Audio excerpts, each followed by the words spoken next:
hadiah. Tadi. Kau tadi tuh coba pergi Jo. Aduh si Jo.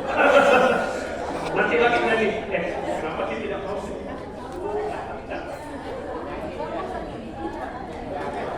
Mau didoakan sama si Jo tuh.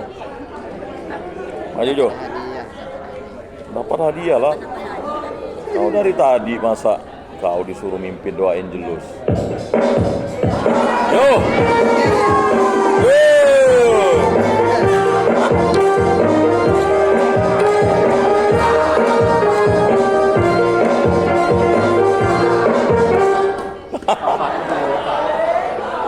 Ini akibat si Jo nak dikasih rosario bang. Mau ke Jo? Jo. Oh ditanya. Ini kue nak dibagikan nah. Cerita. Nah. Bawa ya. Si Jo kasihan dengan kau. Baik, Entah. Pak Ibu, tadi sudah joget. Ini dia takut dengan itu. Cabut. Punya saya malah Saya 6 mau saya kasih makan. sedikit kenapa ini Betul, penting masa mau nambah? bagi kita, bukan Nambah. hanya bagi saya, Ini man- tapi bagi kita semua. Saya sudah 17 tahun masuk penjara, sekarang dikeluarkan karena harus ketemu dengan Bapak Ibu. Serius nih, ada Pak Ian. Ya. 17 tahun saya masuk penjara, begitu. Jadi saya mendampingi warga binaan di LP Anak, di Rutan, di lapas dewasa laki-laki, dan di lapas perempuan.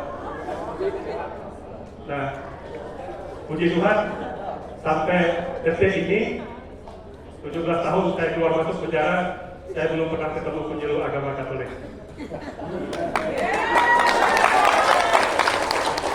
Kenapa saya katakan demikian? Karena nah, karena ya sudah, pokok begitulah.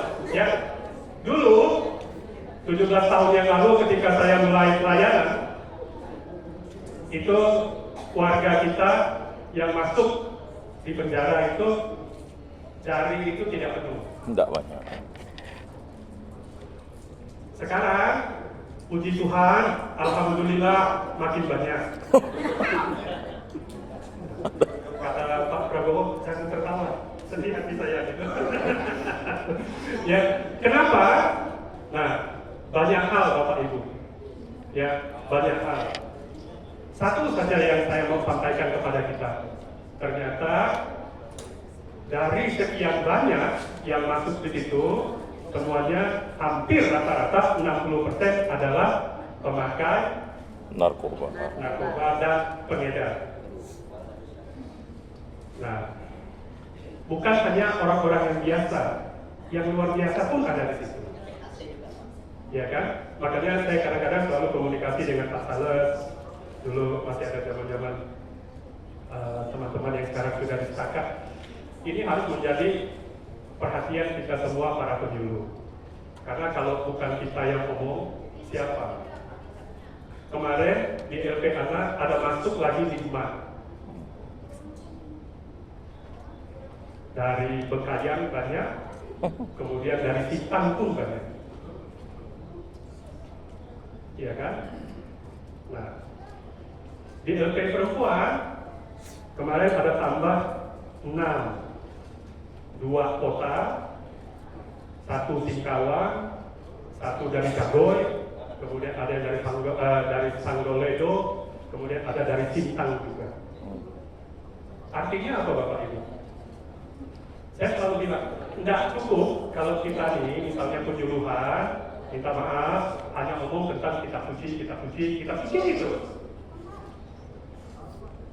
Iya kan? Ada hal yang lebih penting. Kalau saya tanya teman-teman yang masuk, ya kan? Kenapa ada di penjara? Mereka bilang, ya, oh ya, satu kemarin ada yang tadi saya lupa di LP Perempuan itu pegawai negeri loh, sudah 19 tahun loh mengabdi di Kominfo, rumah kita dari Kota Baru. Nah sekarang ada di LP Perempuan 19 tahun. Saya bilang, nggak sayang kak, orang jadi pegawai kan susah, betul? cuma pakai narkoba. Sekarang di sini dia cuma garuk-garuk kepala. Kalau dia garuk kepala, saya nggak habis pikir gitu. Iya kan? Orang setengah mati, mau jadi pegawai, tes sekarang ada sisa, dia sudah jadi pegawai, lalu malah pakai barang yang enak-enak sedap. Iya kan? Tapi itu yang terjadi. Ya, Bapak Ibu. Nah, jadi sekarang saya mau ini menjadi atensi kita semua, teman-teman penyuluh, terutama orang muda. Ya, Bapak Ibu, saudara terkasih, di rutan itu daya tampungnya 250 orang. Sekarang isinya 1.100 orang. Lapas itu daya tampungnya 350. Isinya sekarang 1.095 orang. LP perempuan itu sekarang karena baru jadi, itu kan daya tampungnya 250 orang. Sekarang sudah isi 350 orang. Nah, ya, LP anak dulu paling banyak 30 orang, baik yang saudara kita muslim maupun anak-anak kita. Sekarang sudah 80 hampir 90 orang. Dan yang luar biasa 10%-nya orang kita. Jadi kalau dia 100.000, kita punya ada 100-an. Ya. Dari yang hukuman belasan tahun sampai ada yang hukuman seumur hidup. Masih muda-muda semua. Masih energik. Tapi ya itu yang terjadi. Makanya hari ini, satu hari ini saya sampai pukul 4, mudah-mudahan tak bosan kita ngecek bersama, ya kan? Kita mau bicara ini supaya sekali lagi menjadi atensi kita bersama. Bapak Ibu, saudara-saudariku, ketika pergi ke lapangan, jangan lupa sisipkan sedikit bahaya narkoba. Ya, jangan banyak-banyak, sedikit saja lah. Ya kan? Kalau tiap hari Bapak Ibu, saudaraku ngomong bahaya narkoba, mudah-mudahan nyangkut di kepala. Tapi kalau Bapak Ibu tidak ngomong, siapa yang ngomong? Kalau generasi muda kita dari sekarang sudah otaknya rusak, apalagi yang diharapkan? Ya kan? Dulu orang masuk penjara itu cuma curi sendal, curi pisang. Nah, sekarang dia tidak curi itu lagi. Tapi tidak boleh juga curi hati. Ya kan? Nah, ini Bapak Ibu ya. Nih. Jadi sekali lagi penyalahgunaan dan peredaran narkotika meningkat setiap tahunnya. Nah, bukan tidak ada upaya dari pemerintah, tapi kita sadar pemerintah dengan segala keterbatasannya, ya kan? Tadi kan saya bilang saya penggiat anti narkoba BNN Kota Pontianak. Selalu kita bilang, ya minta maaf, mereka tahulah di mana tempat make, di mana yang jual, gitu kan? Kayak kami pun, sekalipun kami tahu, ya paling kita cuma beritahu saja di daerah ini ada yang tempat untuk anak-anak pakai. Sampai situ, ya mereka mau tidak, susah juga kan? Seperti itu. Nah, saudaraku, sekarang nih kita kumpul di sini, biar ada sedikit rohaninya ini kan, momentum untuk berkontemplasi. Nah, terhadap berbagai kebijakan dan langkah penanganan penyalahgunaan dan peredaran gelap narkotika yang telah dilakukan selama ini, baik dalam lingkup regional, nasional, maupun global. Artinya apa? Kita semua ini tanggung jawab. Kalau dulu kita belajar sejarah waktu, saya nggak tahu ya kalau yang sekarang, tapi kalau orang-orang tua, kita masih ingat, mungkin pernah dengar tentang perang candu. Nah, kalau anak muda sekarang malah tidak tahu perang candu. Tapi yang tua-tua, pasti yang senior-senior tahu nih, Bapak Ibu guru, perang candu. Bagaimana bangsa Cina itu ditundukkan oleh bangsa Eropa tidak dengan perang. Hanya diracuni masyarakatnya dengan candu. Dan akhirnya apa? Orang Eropa tidak perlu lagi beli rempah ke mereka. ketika negaranya diambil, mereka tidak siap untuk perang karena teler semua. Ya kan? Sampai suatu kali kerajaan sadar, ini kalau dibiarkan begini terus, masyarakatnya bisa berbahaya. Nah makanya akhirnya apa? Gudang-gudang candu milik Eropa itu dibakar sama mereka. Nah, itu yang dibilang perang candu. Singkat ceritanya seperti itu. Nah Bapak Ibu, di Indonesia bagaimana? Nah ini, kalau kita tidak benar-benar nih, generasi muda kita, otaknya sudah rusak, apa yang harus diharapkan? Dulu ada, waktu saya masih pembina orang muda di paroki, ada satu orang muda, anak muda, bapaknya polisi, punya anak satu, tunggal saja, cowok. Ya kan? Nah kebetulan bapaknya tugas kapolsek, sering ke daerah kemana-mana. Jadi dia tinggal dengan anaknya. Hanya ibu dan anaknya. Ibunya guru.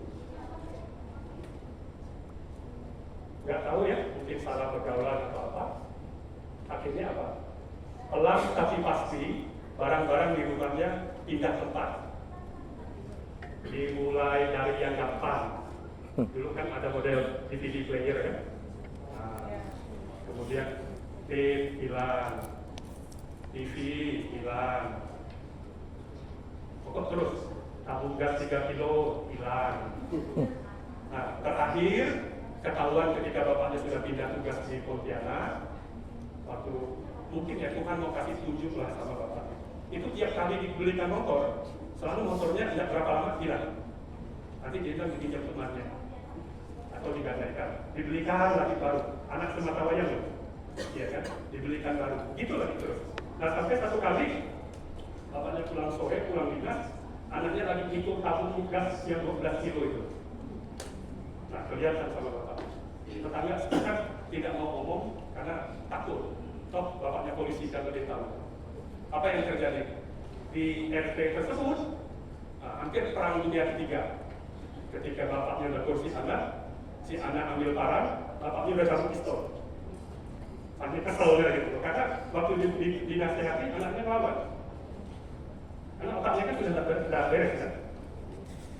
Seperti bayangkan bapaknya mau dibacok sama dia kan. Nah, ini kejadian. Makanya sekali lagi inilah momen kita yang bagus.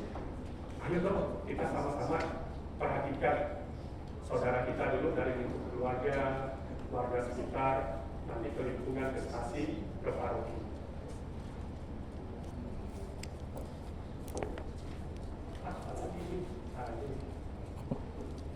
Oh, bantuk Jo. Oh, tak benar ini. Tak benar sih. Bantuklah Jo. Oh. Ketua chapter.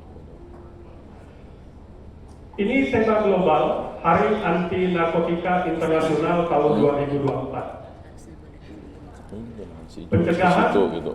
penyalahgunaan narkotika membutuhkan kesungguhan hati, pikiran, konsistensi, dan orientasi jangka panjang yang dilakukan sebagai upaya investasi dalam membangun generasi masa depan bangsa yang unggul, berdaya saing, dan sehat tanpa narkotika. Ini tema globalnya, tema internasional. Nah kalau kita lihat, kalau untuk tema nasionalnya, temanya ini, masyarakat bergerak bersama melawan narkoba, mewujudkan Indonesia bersinar. Sekali lagi, masyarakat bergerak, masyarakat bergerak bersama melawan narkoba, mewujudkan Indonesia bersinar. Nah baik, kalau saya putarkan satu slide kepada Bapak Ibu video, kita mau lihat bagaimana satu negara yang maju, kemudian ketika peredaran gelap narkotikanya begitu masif, nah di tempat itu akhirnya, ya nanti kita boleh Pak, kita tahu di bawah. Meksiko. Philadelphia merupakan kota terbesar di Pennsylvania dan pernah menjadi ibu kota Amerika Serikat sebelum dipindahkan ke Washington DC. Philadelphia disebut sebagai kota zombie karena terdapat kawasan yakni Kensington Avenue mempunyai suasana yang mengerikan. Karena sejumlah penduduknya bertingkah aneh seperti zombie yang disebabkan oleh maraknya pengedar serta pecandu narkotika di kawasan ini. Tak heran, Kensington Avenue termasuk wilayah darurat narkoba. Di bawah pengaruh narkotika, orang-orang terlihat duduk lemah sesuai dengan jarum yang menempel di tangan, bahkan berjalan dengan sangat gempai. Suasana tersebut membuat Kensington Avenue terlihat seperti adegan film zombie. Pada 2019, kota ini mencatat 1.150 kematian akibat overdosis obat.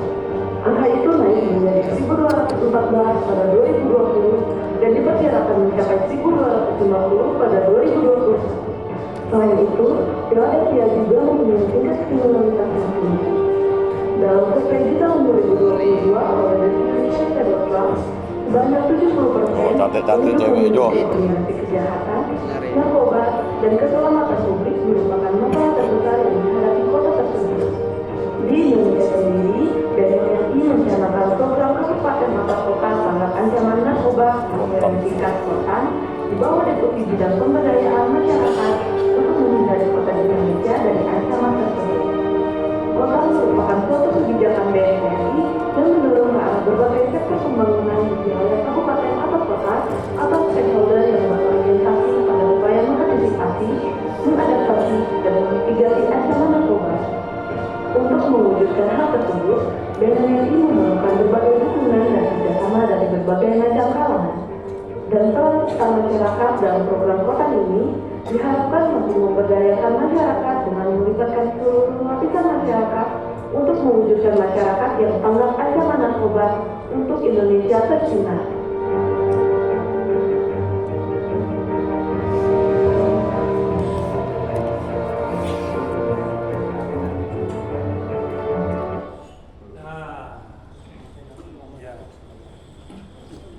Video ini saya tampilkan tentu Bapak Ibu juga mungkin pernah lihat lah di YouTube kan, karena sekarang kan bukan barang yang gimana gitu, mungkin sudah lihat ini. Tadi kita lihat Philadelphia sekarang dijuluki kota zombie, karena ya kayak begitu kan. Kalau kita nonton film-film zombie, nah itu zombinya sudah ada depan mata kita. Nah, apakah kita harus tunggu Indonesia juga menjadi kota zombie? Ya kan? Nah, kalau kita tidak mau, ya kita mulai bergerak. Saya akan tampilkan data berikutnya. Boleh Pak? Tidak tahu? Ini sedikit saja saya mau sampaikan kepada Bapak Ibu, saudara terkasih. Ini dasar hukumnya untuk penanganan narkoba ya.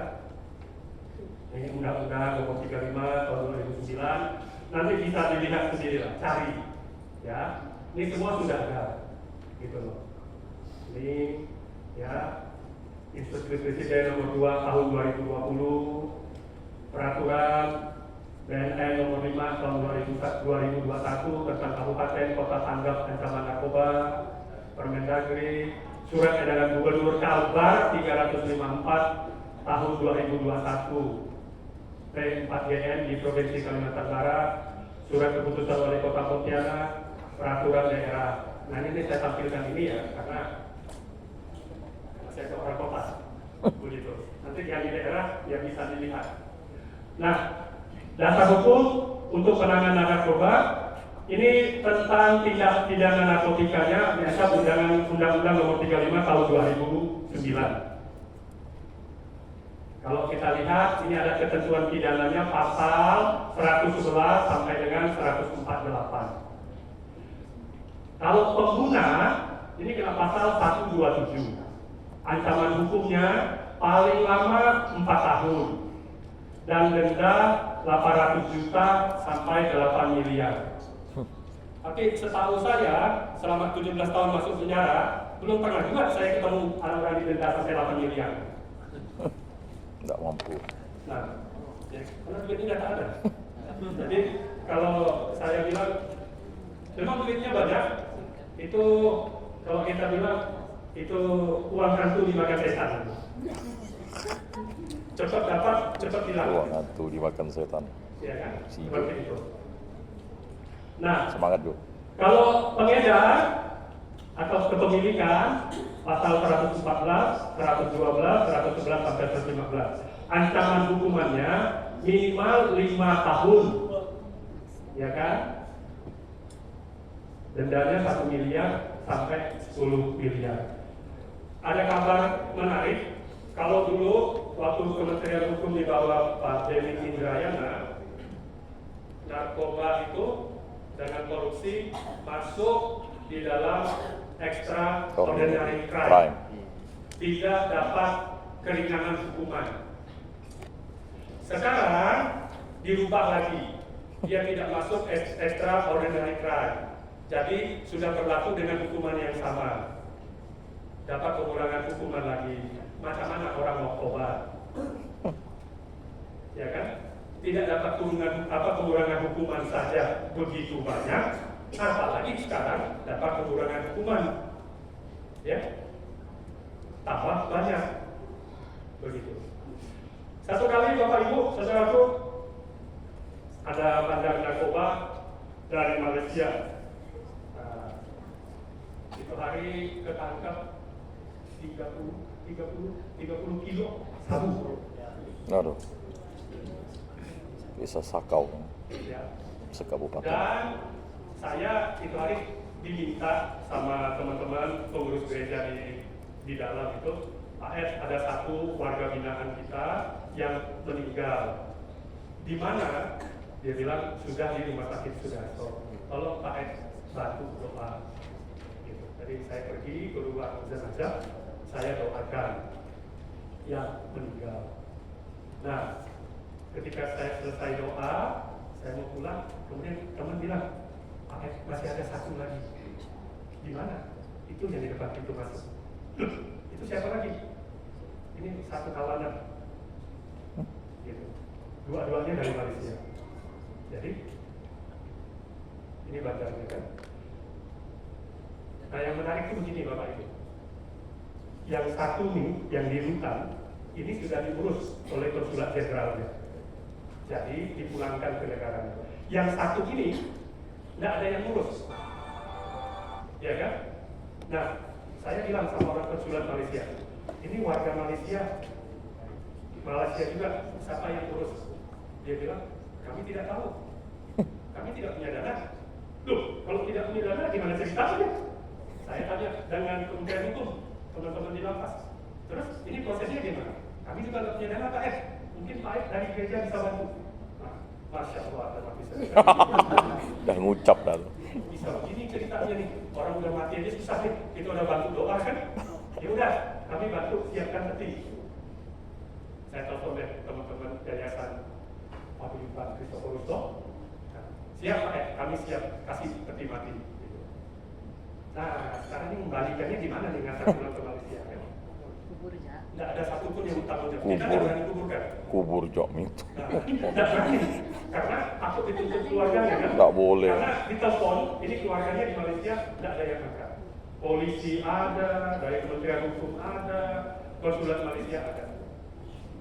Ini gimana ceritanya? Masa dibiarkan ini? Jenazah dibiarkan di depan pintu kan? Berjalan seorang. Akhirnya saya tanya teman di Rutan, karena saya tahu waktu itu sebelum dipindah ke lapas, mereka di Rutan. Saya tanya teman yang petugas, kawanannya mana dulu? So, ada pindah di lapas saya. Kawanan. Saya pergi ke lapas. Itu hari kita perlu dana sekitar 25 juta untuk sewa mobil semua sampai dia diantar ke Malaysia. Saya pergi ke lapas, kemudian saya minta tolong panggilkan geng-geng itu kan. Mereka begitu lihat saya ketemu lagi kita, ya ketemu terus dengan kaum ini. Kemudian ada yang bisa kami bantu Pak Ed? Ya, saya perlu 25 juta. Untuk apa? Saya mau kembalikan bos kalian yang meninggal. Bukan kali tanggung negaranya Pak Ed? Enggak. Saya sudah ketemu konsulat, kata mereka itu bukan urusan mereka. Pemerintah Indonesia pun bilang karena itu bukan warga negara Indonesia. Kapan Pak Ed ketemu? Secepatnya. Kan ini mau cepat. besok saya datang lagi ya ke sini. Ya kan, singkat kata, besok saya datang dengan konsulat Malaysia ke lapas. Anda tahu dia kasih uang dengan saya? 50. Enggak, 50 nyaman benar. Maksud saya pikir saya itu dikasih uang kayak uang kolektor gitu loh. Yang bonyok-bonyok, ya kan? Rapi. Kadang-kadang kalau kita ngasih kolektor kan berbentuk gitu kan. Oh, masuk. Sampai ke sini, ibu itu uangnya udah nggak berbentuk cek. Jonathan. Nah, kan kayak gitu. Dia buka bajunya, dia keluarkan uang itu satu Rapi. juta, seperti ditarik dari bank itu. 25 juta persis. Saya bilang sama orang konsulat, silakan dihitung uang itu. Coba. 25 persis. Satu hari. Bayang. Dalam penjara. Kita cari 25 juta setengah mati kan? Mereka gampang saja 25 juta. Sudah, kita urus, peti mati, ambulans, semua. Lewat. Seperti itu. Nggak boleh tahu duitnya dari mana. Ya, itu menariknya. Persaudaraan nih. Lihat saudaraku terkasih, kadang-kadang betul kata firman Tuhan bilang, ya kan? Kalau kita buat baik, sama saudara kita yang buat baik, apa sih ininya? Oh, orang yang jahat pun kalau kita anggap jahat, sudah lakukan hal yang sama, betul? Iya. Nah, mereka juga punya geng, takut saudara-saudaranya, tidak dibiarkan geng yang dia mati begitu saja kan? Itu Persaudaraannya. jadi yang saya ngomong ini pengalaman langsung, yang lain-lain saya tidak perlu cerita. Nah, lihat ini yang mentransito. Mentransito adalah yang mengantar, membantu. Ada itu hari warga binaan saya, tapi sekarang sudah bebas. Dia supir bis apa itu? Dari Entikop. Marus kan. Nah, dia tidak tahu, kan biasa kita titip barang kan. Jadi sekali waktu dia dititipi barang, nanti di Pontianak akan diambil barangnya kan.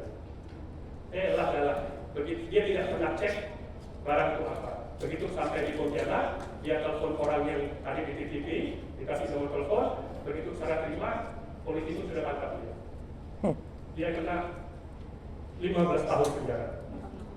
Karena aturan yang lama, jadi jalan kaki. Kalau istilah jalan kaki itu tidak ada pengurangan hukuman. Terus. 15 tahun.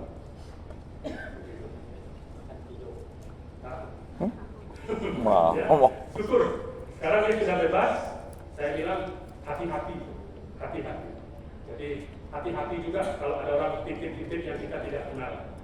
Gitu. Apalagi kalau ada kirim barang, Bapak Ibu, jangan langsung senang, terima. Hati-hati. Mana tahu itu jebakan. Ya, nah kita nggak tahu. Kalau ada orang sentimen dengan kita, ya kan, bisa aja dia titip sesuatu. Karena kalau barang itu terselip aja di motor kita, ya sudah, selesailah kita. Barang buktinya sudah ada. Nanti sekolah dengan saya di Rutan. Sekolah rohani. Sekolah apa? Saya. Rohani. Pak Ian juga dulu di situ.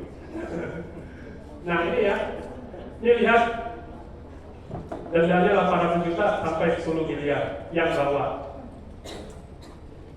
Kalau kita lihat ini, pastilah kita takut. Nah sekarang tren yang baru, mereka untuk mengedarkan narkotika itu tidak lagi pakai orang dewasa, tapi anak-anak. Makanya di penjara anak-anak itu banyak sekali mereka. Karena ancaman hukumannya ringan, 6 bulan, paling lama setahun. Yang berat sekali justru kasus asusila. Ya. Kalau asusila itu sampai 5 tahun, 7 tahun. Kalau narkoba 6 bulan, 1 tahun, selesai, mereka keluar. Luar biasa kan? Begitu. Nah ini dia. Jadi hati-hati anak-anak kita. Boleh Pak? Oh, urusan kampung tengah. Oke. Terima kasih kampung tengahnya. Sudah lapar ya? Oke. Kita